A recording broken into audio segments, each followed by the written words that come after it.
Well, we know that over here at Life's Biggest Questions, you enjoy nothing more than watching two fictional monstrosities of mammoth proportions going head to head in a showdown to end all showdowns, which probably and more often than not results in the destruction of our civilization and or our planet. And luckily for us, that mysterious and inevitable place known only as the SCP Foundation has an entire arsenal worth of catastrophic beasties that are willing to tear each other apart at the drop of a hat, or the drop of a snorkel in this case. Yeah, let's see what we've got to work with today. Hello internet, what's going on? And once again, welcome back to the most inquisitive channel on YouTube, Life's Biggest Questions. As per usual, I'll be your disembodied floating voice, Jack Finch, as today we curiously ask the question, what if SCP-3000 fought SCP-1128?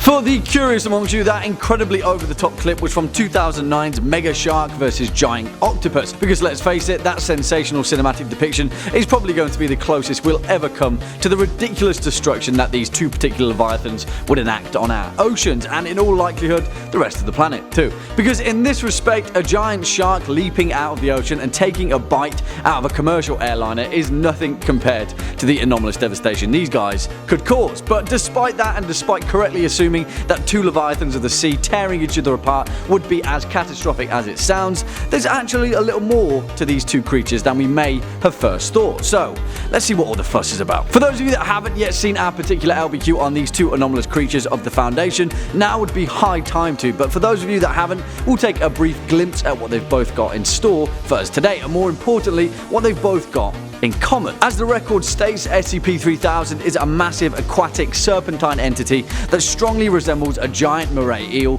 that lingers at the bottom of the Bay of Bengal and is hypothesized to measure anywhere between 600 and 900 kilometers, which is, unless you're a cartographer, pretty much covers the entire width of the Indian subcontinental coast. Yeah, he's big. As you'd imagine, SCP-3000 is carnivorous and regularly feasts on unassuming Foundation researchers and particularly unlucky sailors that may be passing by.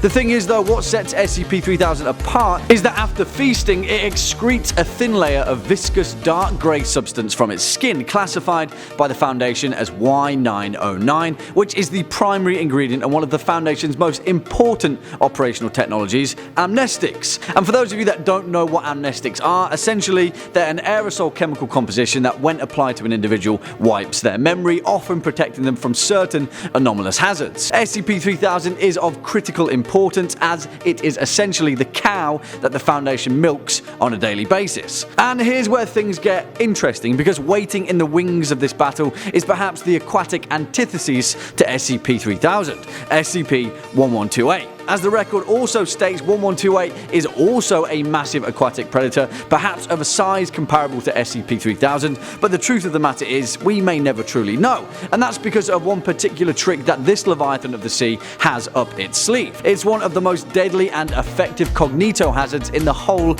of the SCP Foundation, and any visual or physical description of this creature will infect an individual with its anomalous knowledge, so that the next time that they enter any given body of water, they will be eaten, ravaged and consumed by the oceanic monster in mere seconds. And of course, as you'd imagine, it's staggeringly effective. So how does this play into our sea-based showdown then?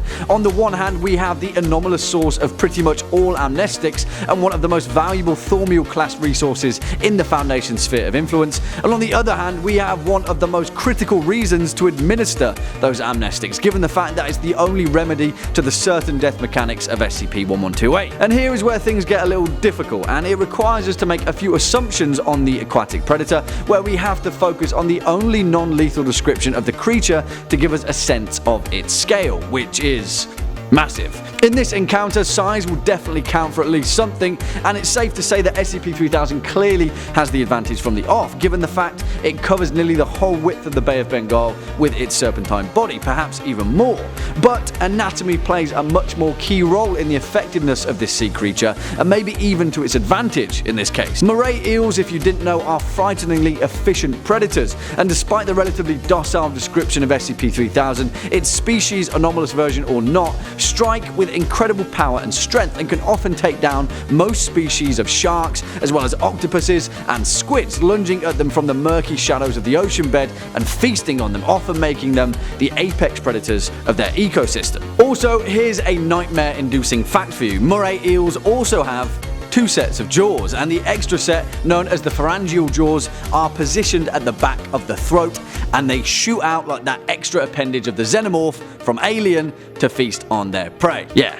SCP-3000 is pretty set for this showdown. Massive size, mystical eel jelly, extra set of alien-like jaws.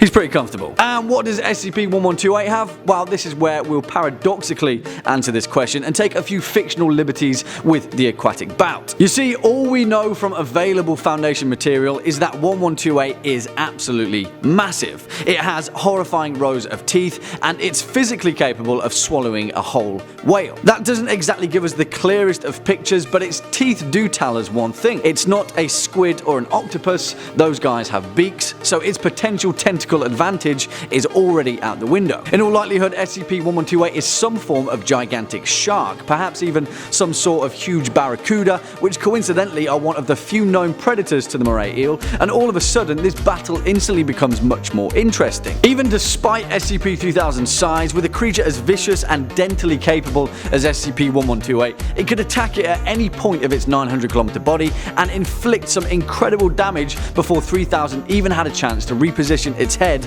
and put that xenomorph jaw to good use. And this is where things get critical for the Foundation, because if SCP-1128 was powerful and capable enough to take down 3000, then the source of all of the Foundation's amnestics would be put at risk. And the only preventative measure in place for the SCP-1128 cognito hazard are exactly that: amnestics. And this is where this fight gets a little bit unfair, because SCP-3000 is kept under lock and key by the Foundation, and they have countless subaquatic mobile task forces ready to employ all of their anomalous technology and weaponry should the thormeal creature ever be threatened. It's just too damn valuable for them to not have it under constant guard and surveillance. If an aquatic horror as large as SCP-1128 even approached it, the Foundation would throw everything they had at it to prevent its defeat. Yeah, beneath the surface, SCP-1128 stands a very good chance at defeating SCP-3000. It's large enough and powerful enough to inflict considerable damage. It's likely immune to its anomalous properties, and if it did defeat SCP-3000, it would become a much more potent threat to wider civilization. But unfortunately in this case, the Foundation rarely fight fair, and SCP-3000 can sleep soundly knowing it has one of the most capable organizations on the planet defending its eternal anomalous existence. Hey, life isn't always fair, and SCP-3000 remains our undisputed aquatic champion. Now, give me some of those amnestics. I think I've seen too much. Well, there we have it, our long and short answer to the question, what if SCP-3000 fought SCP-1128? The gigantic anomalous moray eel takes the cake. What do you guys think? Do you agree, disagree, see it going some other way? Then let us know your thoughts down in the comment section below, as well as any interesting insights right alongside it. Unfortunately, that's all we've got time for in today's video, but if you'd like to continue on with your SCP versus Showdown binge, then please make sure to click that handy little playlist floating conveniently nearby to do so. For now though, cheers for sticking around all the way until the end. If you were a fan of this video, make sure to hit that thumbs up button as well as that subscribe bell, and I'll be seeing you in the next one. As per usual, I've been your disembodied floating voice, Jack Finch. You've been watching Life's Biggest Questions, and until next time, you take it easy.